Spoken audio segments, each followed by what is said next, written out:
par rapport à l'évolution, où on pensait que, il y a quelques années, on pensait qu'en 2020, on allait avoir des voitures volantes. Quand je disais que ça aurait pu être possible, c'est que faut bien se rendre compte que tous les gens, tous les grands inventeurs qui ont pensé des choses comme Nikola Tesla et j'en passe, là, il y a quelques temps, j'entendais parler, il y a quelques années même, de nouvelles batteries qui permettaient d'avoir des téléphones où il suffisait de la recharger une première fois et puis après, elle durait 10 ans. Et j'ai vu cet article-là sur plusieurs années arriver deux, trois fois, puis d'un seul coup, plus de son, plus d'image.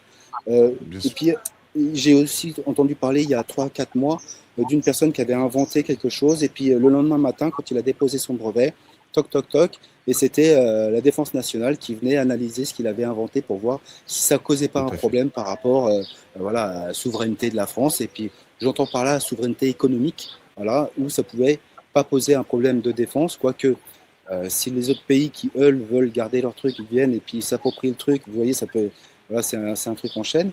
Mais en fait, si on libérait tous les brevets qui avaient été supprimés par les secrets défense et j'en passe, on aurait peut-être pu accéder à des technologies avec des voitures volantes aujourd'hui, avec des systèmes d'antigravitation, j'en sais rien.